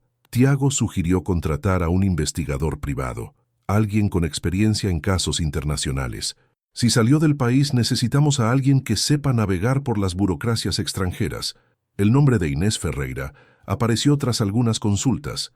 Era portuguesa, exagente de la Policía Judicial, especializada en localizar a personas desaparecidas. Tenía 60 años, el cabello gris cortado corto y una reputación de encontrar a quien no quería ser encontrado. La primera conversación fue por videoconferencia e Inés fue directa. ¿Por qué motivo quiere encontrarla? Rafael vaciló. Era una pregunta sencilla con una respuesta complicada. Para pedir perdón. ¿Ella quiere ser encontrada? Probablemente no. Entonces, ¿por qué debería ayudarlo? ¿Por qué debería entregar la ubicación de una mujer que claramente huyó de algo o de alguien? La honestidad fue la única respuesta posible. Rafael lo contó todo. El engaño, la acusación, la humillación pública, los años de silencio, el descubrimiento de la verdad. Cuando terminó tenía la voz ronca y los ojos húmedos. Inés se quedó en silencio por un largo momento. Después dijo, investigaré, pero si ella dice que no quiere verlo, usted va a respetar eso. Es mi condición. Acepto. Las semanas siguientes fueron de una espera angustiosa. Rafael intentó continuar con su rutina, el trabajo, el solar, las obligaciones sociales, pero todo parecía suceder en un plano paralelo, mientras su mente verdadera estaba en otro lugar, persiguiendo sombras de una mujer que se había convertido en fantasma. A mediados de febrero, Inés llamó con noticias. He encontrado su rastro. Vivió en Lisboa durante unos años. Trabajó en restauración de patrimonio. Después se mudó. ¿A dónde? A una isla, Azores, São Miguel. La voz de Inés tenía un tono casi de admiración. Se fue al lugar más lejano que pudo sin salir de Europa. Es lo que hace la gente cuando quiere desaparecer de verdad. Rafael investigó sobre São Miguel esa misma noche. Una isla volcánica en medio del Atlántico, más cerca de América que de Europa, famosa por sus paisajes verdes y por la sensación de estar fuera del mundo. Perfecta para quien quiere ser olvidada. Hay una cosa más. La voz de Inés vaciló por primera vez. Tiene un hijo, un niño de 7 años. El registro no muestra nombre del padre. El suelo pareció desaparecer bajo los pies de Rafael. Un hijo. Beatriz tenía un hijo. Un niño con la edad exacta para haber sido concebido durante los meses que pasaron juntos. Un niño que podría ser, tengo que ir allí. Las palabras salieron antes de que pudiera pensarlas. Tengo que verlo. ¿Está seguro de que quiere hacer eso? Si ese niño es su hijo, la situación se vuelve mucho más complicada. Estoy seguro. Y lo estaba. Por primera vez en años, Rafael estaba seguro de algo. Tiago insistió en acompañarlo hasta Lisboa, pero Rafael se negó. Esta jornada debía hacerse en solitario. Era una especie de peregrinación, una travesía que exigía soledad y silencio para poder procesar todo lo que estaba por venir. El vuelo cruzó el Atlántico durante la noche. Rafael no pudo dormir. Se quedó mirando por la ventana, viendo las estrellas sobre el océano negro, pensando en todas las formas en que la vida puede cambiar en un instante. Hace 8 años, en una noche parecida a esta, Beatriz había hecho la misma travesía, huyendo de él, cargando en su vientre a un niño que él ni siquiera sabía que existía. Y ahora él iba tras ella, cruzando el mismo océano en sentido contrario, intentando deshacer lo que parecía irreversible. En Lisboa pasó solo una noche. Caminó por las calles de Alfama intentando imaginar a Beatriz allí, subiendo las cuestas empinadas con la barriga creciendo, escuchando fado en las noches de verano, aprendiendo a ser madre en un país extranjero. La ciudad era hermosa de una forma melancólica que encajaba con su estado de ánimo. A la mañana siguiente, embarcó en el vuelo hacia São Miguel. El avión era pequeño y el aterrizaje turbulento. Cuando finalmente tocó el suelo azoriano, Rafael miró por la ventana y vio un verde tan intenso que dolía a los ojos. La isla parecía otro planeta, húmeda, brumosa, antigua de una forma en que las ciudades modernas nunca lo serían. En el aeropuerto, alquiló un coche y siguió las instrucciones de Inés. La carretera hacia Sete Cidades serpenteaba por las montañas, pasando por pastos donde las vacas manchadas pastaban indiferentes, por aldeas de casas blancas con ventanas azules, por miradores que mostraban valles y cráteres y lagos que parecían pintados. Cuando finalmente llegó a la aldea, el sol se estaba poniendo. El cráter se abría ante él como una herida verde en la tierra, y en el fondo, los dos lagos, uno azul, otro verde, reflejaban las últimas luces del día. Según la leyenda, las lágrimas de dos amantes prohibidos formaron esos lagos, uno azul como los ojos de la princesa, otro verde como los ojos del pastor. Rafael estacionó el coche y se quedó mirando el paisaje durante mucho tiempo. Ella estaba allí, en algún lugar de aquella aldea de casas de piedra, y con ella tal vez un niño que llevaba su sangre sin saberlo. El reencuentro estaba a solo unas horas de distancia, y Rafael no tenía idea de cómo sería. Sete Cidades, marzo de 2024. Los primeros días en la isla fueron de observación silenciosa. Rafael se instaló en una pequeña pensión a la entrada de la aldea, presentándose como un turista interesado en paisajes volcánicos. La dueña del establecimiento, una señora rolliza llamada Doña Grasa, aceptó la explicación sin preguntas. Estaban acostumbrados a recibir visitantes del continente que venían en busca de paz o de huida, y ambas cosas abundaban en aquel pedazo de tierra perdido en el Atlántico. No la buscó de inmediato. Necesitaba primero entender el mundo en el que ella vivía, conocer los ritmos de la aldea, descubrir cómo acercarse sin asustarla. 8 años de silencio no se romperían con prisas. Exigían delicadeza, paciencia, la misma delicadeza que Beatriz siempre aplicaba a los azulejos que restauraba. La aldea de Sete Cidades era minúscula, no más de 200 almas, según Doña Grasa. Había una iglesia blanca con un pequeño campanario, una tienda de ultramarinos que vendía de todo un poco, un café donde los hombres jugaban al dominó en las tardes de lluvia, y casas de piedra esparcidas por las laderas como semillas lanzadas al viento. El lago azul quedaba de un lado, el lago verde del otro, y entre ellos un puente que, según la leyenda, era el único lugar donde los amantes separados podían encontrarse. Rafael caminaba. Era todo lo que hacía en esos primeros días. Caminar por las orillas de los lagos, por los campos de hortensias aún dormidas esperando la primavera, por las callejuelas de piedra donde gatos flacos tomaban el sol. Saludaba a los habitantes con gestos de cabeza, respondía a las preguntas curiosas con verdades a medias y mantenía los ojos abiertos, siempre buscando. Fue en una mañana de martes cuando la vio por primera vez. Caminaba por la orilla del lago azul cuando divisó una pequeña ermita de piedra, parcialmente cubierta de hiedra, con andamios montados en la fachada. Y allí, de espaldas a él, una mujer trabajaba en silencio, sus manos moviéndose sobre un panel de azulejos con la precisión de quien ha hecho eso toda la vida. Era ella. El corazón de Rafael se disparó, se quedó quieto donde estaba, escondido tras un muro bajo, simplemente mirando. Ella llevaba un delantal de trabajo sobre ropas sencillas, tenía el cabello recogido en una trenza que le caía por la espalda y se movía con una gracia concentrada que él reconocía incluso a la distancia. Parecía más delgada de lo que recordaba, más silenciosa, más sólida, como si los años de exilio la hubieran comprimido hasta dejar solo lo esencial. Quería correr hacia ella, quería gritar su nombre, caer de rodillas, implorar perdón allí mismo ante los azulejos centenarios y el lago de lágrimas de amantes. Pero no lo hizo, se quedó allí, escondido, observando, mientras el viento del Atlántico traía el olor a salitre y a tierra mojada. Y entonces ocurrió algo que cambió todo. Un niño apareció corriendo por el sendero que venía de la aldea. Tenía 7 u 8 años, el cabello oscuro despeinado y llevaba un cuaderno de dibujos apretado contra el pecho. Corrió hacia Beatriz y tiró del borde de su delantal para llamar su atención. Ella se volvió, se quitó los guantes de trabajo y se agachó para ponerse a su altura. El niño mostró algo en el cuaderno, un dibujo, por lo que Rafael pudo ver de lejos. Beatriz miró, sonrió, dijo algo que el viento se llevó antes de llegar a oídos de Rafael. Después abrazó al niño, apretándolo contra sí con una ternura que dolía de tan hermosa. Y cuando el niño se volvió, su rostro se hizo visible por primera vez. Rafael sintió como si le hubieran dado un puñetazo en el estómago. Era como mirar un espejo del tiempo. El niño tenía los mismos ojos castaño verdosos, la misma forma de rostro, la misma expresión concentrada que Rafael veía en sus fotos de infancia. Era inconfundible, irrefutable. Aquel niño era su hijo.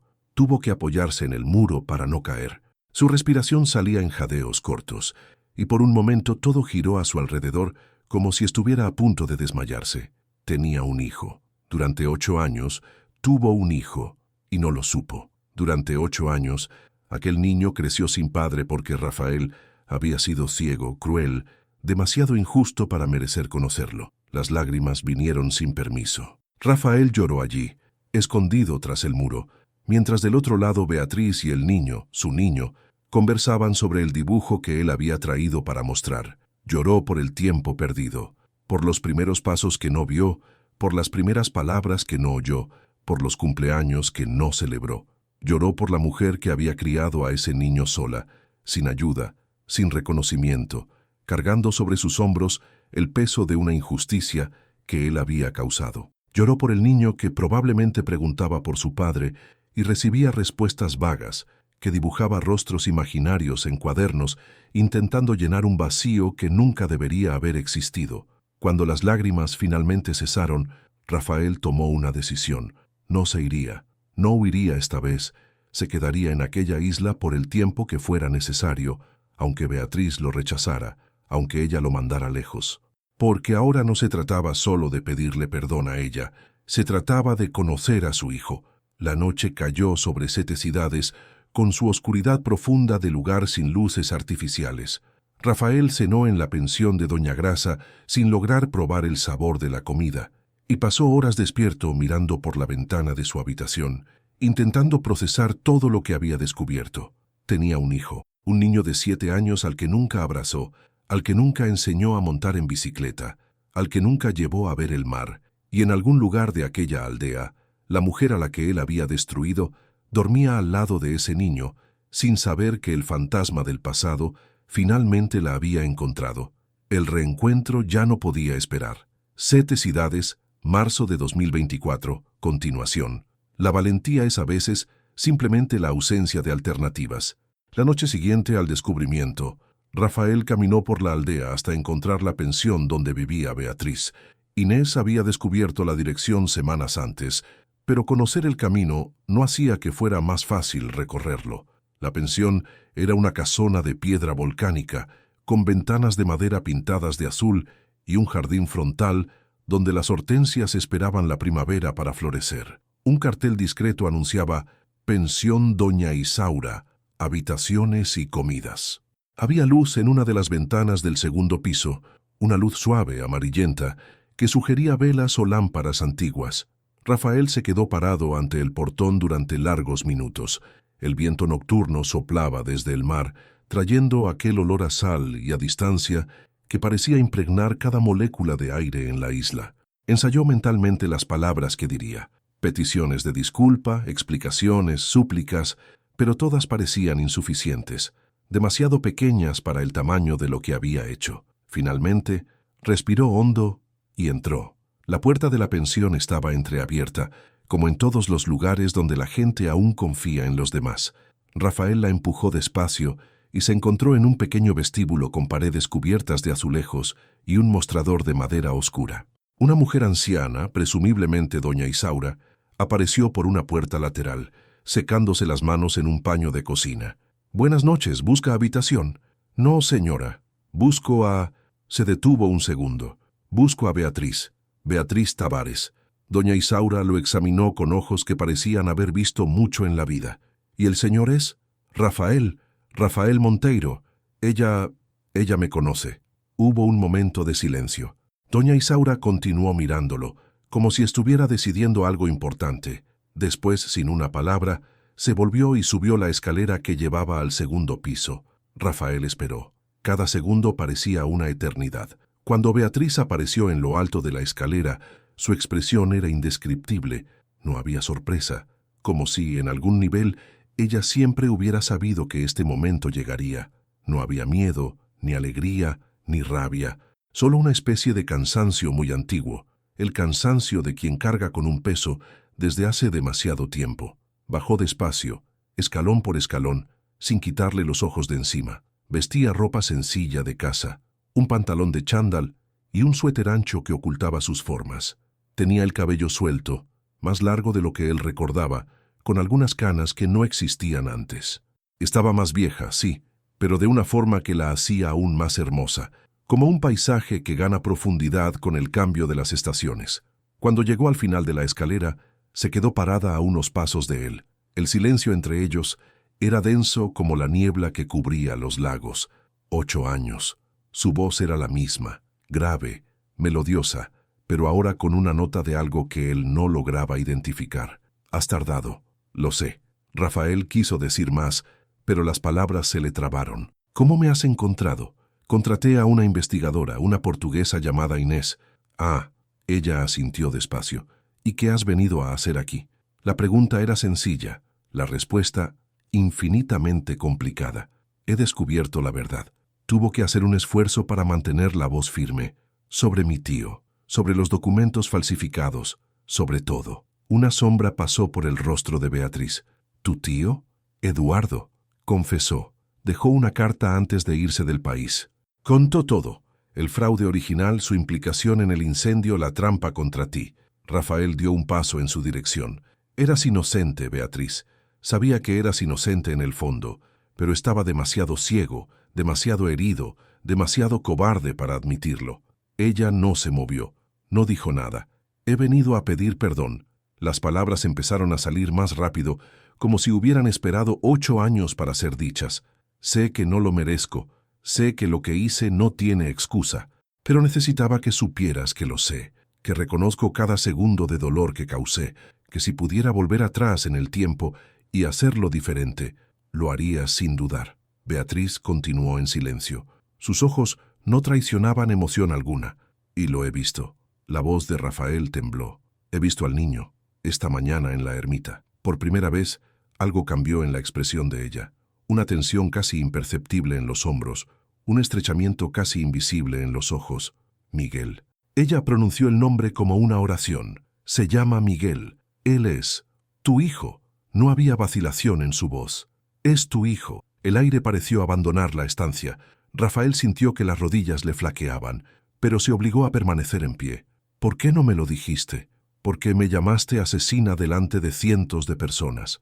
La voz de Beatriz finalmente ganó una nota de algo, no rabia, sino algo más complejo, más doloroso. Porque me expulsaste como si fuera basura. Porque no podía arriesgarme a que hicieras lo mismo con nuestro hijo. Yo nunca haría, no sabes lo que harías, yo tampoco sabía de qué eras capaz hasta que lo hiciste. El silencio volvió a caer entre ellos. Doña Isaura había desaparecido discretamente, dejándolos solos en aquel vestíbulo de azulejos y memorias. No he venido aquí para justificarme, dijo finalmente Rafael. He venido para decir que estoy dispuesto a hacer lo que tú quieras. Si quieres que me vaya, me iré. Si quieres que me quede, me quedo. Si quieres que nunca más me acerque a vosotros, lo respeto. Pero si hay alguna posibilidad, cualquier posibilidad, de que conozca a mi hijo, de reparar al menos una fracción de lo que hice, te imploro que me des esa oportunidad. Beatriz lo miró durante mucho tiempo. Después, sin decir nada, se volvió y subió la escalera de regreso. Rafael se quedó parado en el vestíbulo, sin saber si aquello era un sí, un no, o simplemente otro silencio entre tantos que puntuaban aquella historia. La puerta del segundo piso se cerró con un clic suave, y él continuó allí, esperando, porque esperar era lo único que le quedaba por hacer. 7 ciudades. Abril de 2024. Los días que siguieron al reencuentro fueron de una espera que ponía a prueba todos los límites de Rafael. Alquiló una casa de piedra en una aldea vecina, pequeña, modesta, con vistas al mar y un jardín donde crecían caléndulas salvajes. Los habitantes lo miraban con curiosidad, pero la discreción azoriana impedía las preguntas directas. Solo sabían que era un hombre del continente, del otro continente, el brasileño, que venía en busca de algo que nadie se atrevía a nombrar. Beatriz no lo buscó, tampoco lo mandó fuera. Era un limbo extraño, un territorio intermedio donde Rafael no sabía si era tolerado o simplemente ignorado. Respetó su silencio, pero no desapareció. Caminaba a diario por la aldea, frecuentaba la tienda y el café, saludaba a los pescadores que partían de madrugada. Quería que ella supiera que estaba allí, que no iba a huir esta vez. Una tarde de abril, Rafael decidió visitar al padre Francisco.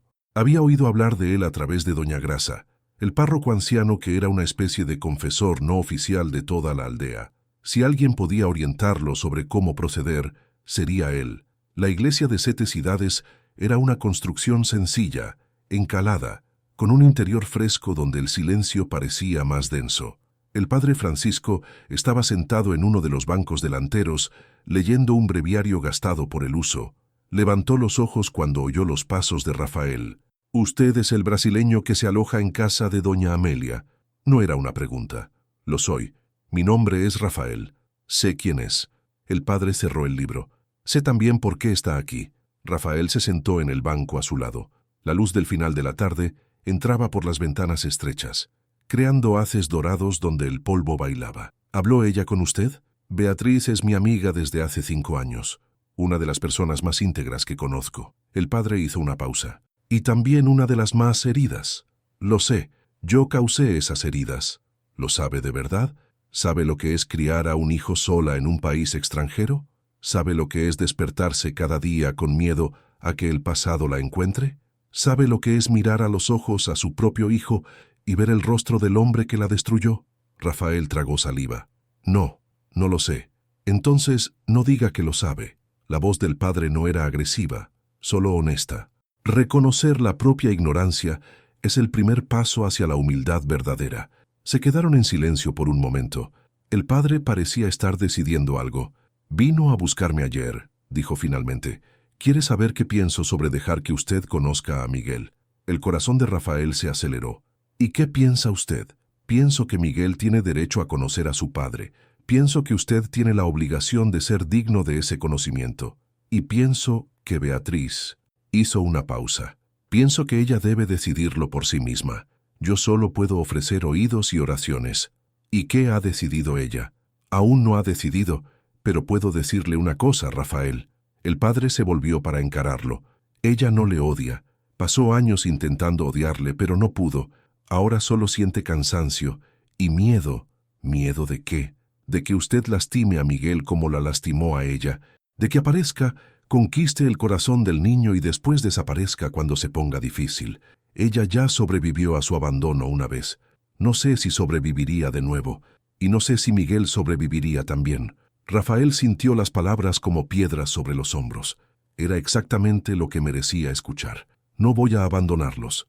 Su voz era firme. «Sé que mis palabras no valen nada después de todo lo que hice, pero estoy dispuesto a demostrarlo con acciones, por el tiempo que sea necesario». El padre lo estudió largamente. Después, lentamente asintió. «Entonces, demuéstrelo. Quédese en la isla. Aprenda a vivir aquí. Deje que la gente le conozca. Que el tiempo haga su trabajo. Si su intención es verdadera, las puertas se abrirán. Si no lo es…» Se encogió de hombros. «El Atlántico es grande. Tiene espacio de sobra para ahogar promesas vacías». Rafael asintió. «Lo demostraré». Cuando salió de la iglesia, el sol se estaba poniendo sobre los lagos. El azul y el verde se mezclaban en las aguas tranquilas, creando tonos que parecían no existir en ningún otro lugar del mundo. Y en algún lugar de aquella aldea, Beatriz estaba tomando su propia decisión. Una decisión que cambiaría 3 vidas para siempre. 7 ciudades. Mayo de 2024. La respuesta de Beatriz vino de una forma inesperada. Una mañana de mayo, cuando las primeras hortensias empezaban a mostrar sus brotes, Rafael estaba sentado en el café de la aldea leyendo un periódico atrasado cuando una sombra cayó sobre su mesa. Levantó los ojos y encontró a Miguel allí, parado con su cuaderno de dibujos apretado contra el pecho, mirándolo con esa curiosidad franca que solo los niños poseen. «Usted es el hombre que vino de Brasil». No era una pregunta. Rafael necesitó un momento para encontrar la voz. «Lo soy. Y tú eres Miguel». Mi madre dijo que usted quería conocerme. El niño inclinó la cabeza estudiándolo. ¿Por qué? Era la pregunta más sencilla y más difícil del mundo. ¿Por qué? Rafael tragó saliva. Porque tu madre y yo nos conocemos desde hace mucho tiempo, y he venido hasta aquí para pedirle disculpas por algunas cosas malas que hice. Miguel frunció el ceño, procesando la información. ¿Usted hizo cosas malas? Las hice. Lastimé mucho a tu madre. Y ahora estoy intentando arreglarlo. El niño pareció sopesar eso por un momento. Después, sin ceremonias, acercó una silla y se sentó frente a Rafael, abriendo el cuaderno de dibujos sobre la mesa. «Yo hago dibujos», anunció. «Mamá dice que son buenos. ¿Quiere ver?» Rafael no confiaba en su propia voz, así que solo asintió. Miguel empezó a pasar las páginas del cuaderno mostrando cada dibujo con un orgullo discreto.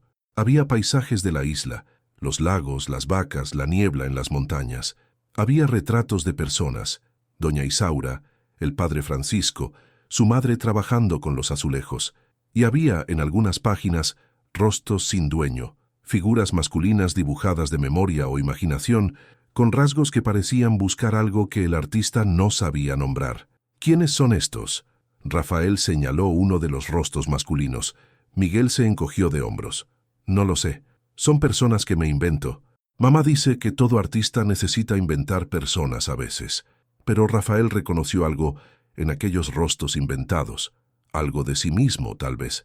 Sería que, inconscientemente, Miguel dibujaba al padre que no conocía. Pasaron una hora juntos aquella mañana. Miguel habló sobre la escuela, sobre sus amigos, sobre el sueño de visitar algún día el volcán aún activo en otra parte de la isla. Rafael escuchó más de lo que habló, absorbiendo cada detalle de aquel niño extraordinario que era mitad suyo. Cuando Miguel finalmente se levantó para irse, «Mamá se va a preocupar». Se detuvo por un momento y miró a Rafael con una seriedad que parecía demasiado grande para sus 7 años. «¿Te vas a quedar?», preguntó. «¿En la isla?». «Me quedaré». Rafael respondió sin dudar. «Todo el tiempo que me dejen». Miguel asintió, aparentemente satisfecho con la respuesta. Después salió corriendo, el cuaderno de dibujos golpeando contra sus piernas, y Rafael se quedó solo con el café frío y una emoción demasiado grande para caber en su pecho. Aquella noche, Beatriz apareció en la casa que él había alquilado. Llegó sin avisar, llamando a la puerta cuando el sol ya se había puesto y las estrellas empezaban a salpicar el cielo azoriano. Vestía un abrigo grueso contra el frío de la noche y tenía una expresión que Rafael no pudo descifrar. ¿Puedo entrar? Él se hizo a un lado para dejarla pasar. La casa era sencilla, un salón con chimenea, una cocina pequeña, una habitación que apenas usaba porque pasaba las noches sin poder dormir. Beatriz miró a su alrededor con ojos que lo registraban todo sin comentar nada. «Miguel me ha contado lo de esta mañana». Se volvió para encararlo. «Ha dicho que has sido amable, que has escuchado sus dibujos sin interrumpir. Él es...». Rafael buscó las palabras adecuadas. «Él es increíble, Beatriz. Has hecho un trabajo increíble con él». Ella no respondió al cumplido. Simplemente continuó mirándolo con esa expresión indescriptible. «He hablado con el padre Francisco y he pensado mucho, noches enteras pensando». Hizo una pausa. «Miguel tiene derecho a conocer a su padre. No voy a negárselo. Pero yo no te debo nada a ti más que la verdad, Rafael. Te voy a dar la oportunidad de conocer a tu hijo, pero eso no significa que te esté perdonando. No significa que vayamos a ser una familia feliz. Significa simplemente que creo que Miguel merece tener la opción de conocerte. Lo entiendo». «¿Lo entiendes de verdad?». Había una dureza en su voz que él no conocía. «Porque si le haces daño, si desapareces, si le fallas de cualquier forma, te juro que te destruyo, no con juicios o escándalos. Te destruyo haciéndote vivir el resto de tu vida sabiendo que tuviste una segunda oportunidad y la desperdiciaste». Rafael sostuvo su mirada. «No voy a fallar. Veremos». El silencio se extendió entre ellos. Beatriz miró alrededor de la casa una vez más, luego caminó hacia la puerta. «Mañana a las 3, en la orilla del lago azul». Abrió la puerta. «Trae paciencia. Miguel tiene muchas preguntas». Y salió dejando a Rafael solo con la chimenea crepitando y una esperanza frágil empezando a nacer entre las cenizas. 7 Cidades, diciembre de 2024.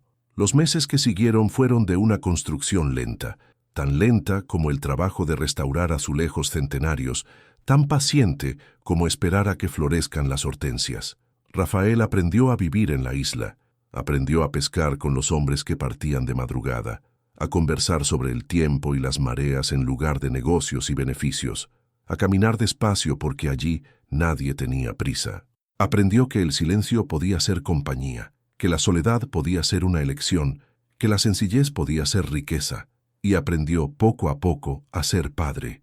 Los encuentros con Miguel comenzaron siendo formales y cautelosos, paseos supervisados por la orilla del lago, conversaciones breves bajo la mirada vigilante de Beatriz. Pero los niños no conocen el rencor, y Miguel era demasiado curioso como para mantener la distancia por mucho tiempo. Las preguntas vinieron en torrente. ¿De dónde eres? ¿Por qué viniste? ¿Qué hacías antes? ¿Por qué tu piel es diferente ahí en el cuello? La cicatriz. Miguel había notado la cicatriz. Fue un accidente, explicó Rafael, una tarde en la que estaban solos por primera vez, cuando era un niño más o menos de tu edad. ¿Te dolió? Mucho, durante mucho tiempo. Miguel se quedó en silencio por un momento, procesándolo. Después dijo, «Mamá tiene una cicatriz también, pero la suya está aquí dentro», y señaló su propio pecho. Rafael sintió como si le hubieran dado un puñetazo. «Lo sé», dijo bajito, «yo causé esa cicatriz. ¿Por qué? Porque fui tonto y miedoso, y no supe reconocer lo que realmente importaba hasta que fue demasiado tarde». Miguel pareció reflexionar sobre eso. «Pero has venido a arreglarlo, ¿verdad?» «Lo estoy intentando». «Entonces tal vez no sea demasiado tarde». La sabiduría sencilla de un niño de 7 años. Rafael guardó esas palabras como un tesoro. La relación con Beatriz continuó siendo distante, pero respetuosa. Se comunicaban a través de Miguel, a través de recados prácticos y conversaciones breves sobre horarios y compromisos. Ella nunca volvió a tocar el pasado, y él no la forzó. Había cosas que necesitaban más tiempo que meses para cicatrizar, tal vez años, tal vez una vida entera. Pero hubo momentos, pequeños momentos que Rafael guardaba como pruebas de que no todo estaba perdido. Una tarde en la que Beatriz se rió de algo que Miguel dijo, y por un segundo, solo un segundo, sus ojos se encontraron con los de Rafael y no había solo dolor en ellos. Una noche en la que ella permitió que él se quedara a cenar en la pensión de doña Isaura, y los tres comieron juntos en una mesa pequeña, en silencio pero no incómodos. Una mañana en la que ella le pidió su opinión sobre una técnica de restauración y conversaron durante casi una hora sobre azulejos e historia, como en los viejos tiempos del solar. Momentos pequeños, semillas plantadas en un suelo todavía seco. En la víspera de Navidad, Miguel invitó a Rafael a la cena. Beatriz no puso objeciones, solo asintió con la cabeza cuando el niño preguntó si estaba bien. La cena fue sencilla. Bacalao, patatas, un pastel que doña Isaura había hecho especialmente. El pequeño salón de la pensión estaba decorado con luces de colores y un Belén de cerámica que parecía tener siglos de antigüedad. Había otras personas, huéspedes de la pensión, algunos vecinos, el padre Francisco, pero Rafael solo tenía ojos para su familia. Su familia. Era la primera vez que pensaba en ellos así. Después de la cena, mientras los adultos conversaban y tomaban vino de Oporto, Miguel llevó a Rafael a un rincón. «Quiero enseñarte una cosa». Le tendió el cuaderno de dibujos. Uno nuevo, diferente al que le había mostrado meses atrás. Rafael pasó las páginas.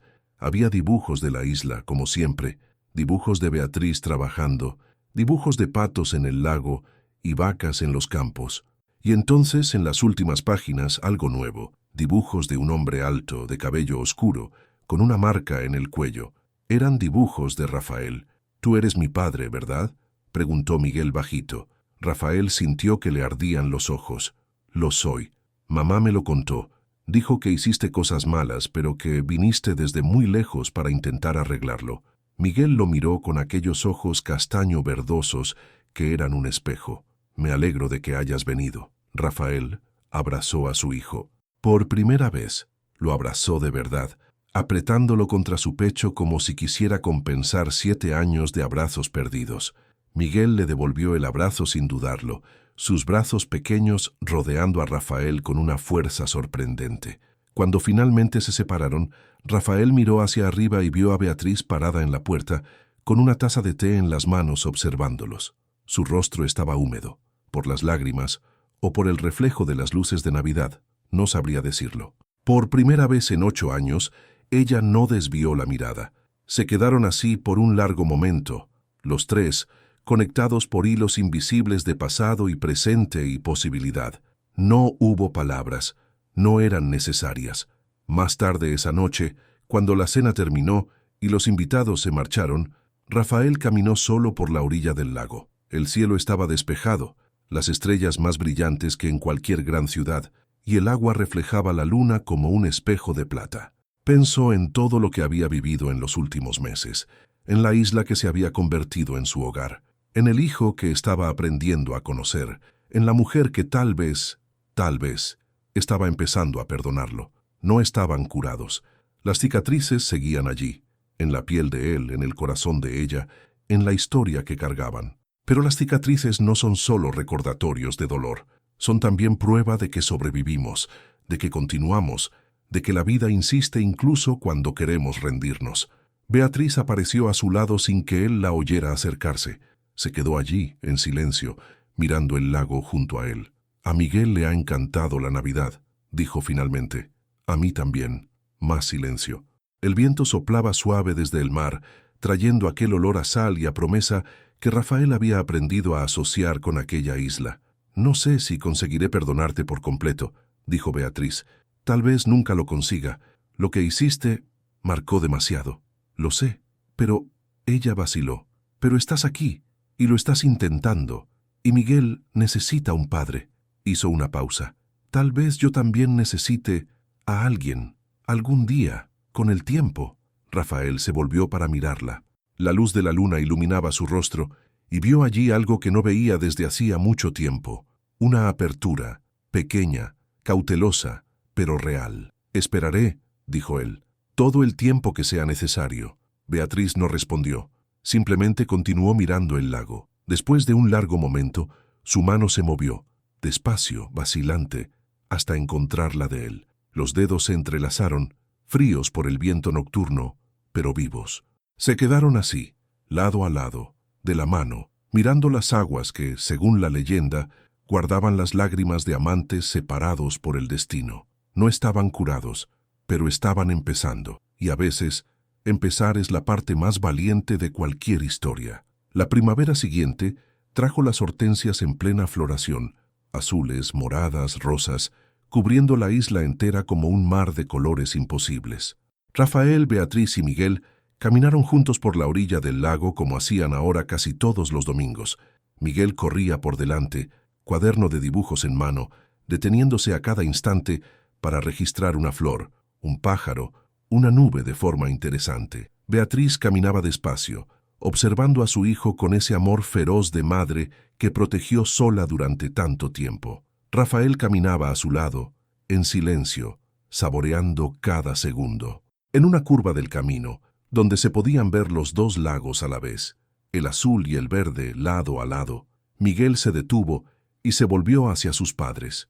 «¿Por qué sus lágrimas se convirtieron en lagos diferentes?», preguntó, refiriéndose a la leyenda que conocía de memoria. Beatriz miró a Rafael. Rafael la miró a ella. «Porque incluso cuando lloramos juntos», dijo Beatriz despacio, «cada uno siente el dolor de una manera». «Pero los lagos están lado a lado», observó Miguel. «Nunca se mezclan, pero tampoco se separan nunca».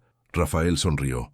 «Tal vez sea eso lo que la leyenda quiere decir, que aunque no consigamos ser iguales, podemos ser vecinos, podemos compartir el mismo valle». Miguel pareció satisfecho con la explicación. Volvió a correr por delante, persiguiendo a una mariposa que bailaba sobre las hortensias. Beatriz y Rafael se quedaron quietos, mirando los lagos. «Vecinos que comparten el mismo valle», repitió ella bajito. «Es una buena forma de describirlo. Es lo que tenemos por ahora». «Por ahora». Ella lo miró, y por primera vez desde el reencuentro, había algo más que cautela en sus ojos. Había posibilidad. «Pero los valles cambian, los lagos también. Tal vez algún día». No completó la frase. No hacía falta. Rafael simplemente asintió y extendió la mano. Beatriz vaciló por un momento, solo un momento, y luego la tomó. Caminaron de la mano tras Miguel, 3 figuras recortadas contra el verde de la isla, avanzando juntos hacia lo que fuera que viniera después. No sabían lo que el futuro les deparaba. No sabían si conseguirían curar completamente las heridas del pasado. No sabían si el amor que un día los unió conseguiría renacer de las cenizas. Pero sabían una cosa: lo estaban intentando. Y intentarlo, cuando todo parece perdido, es el acto más valiente que un ser humano puede practicar. Las cicatrices seguían allí, en la piel, en el corazón, en la memoria. Pero las cicatrices también son mapas.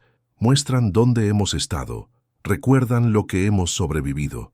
Y a veces, cuando la luz incide en el ángulo adecuado, pueden incluso parecer hermosas, como los lagos de 7 ciudades, azul y verde, lado a lado, diferentes pero inseparables, guardando en sus aguas las historias de todos los amores que se atrevieron a empezar de nuevo.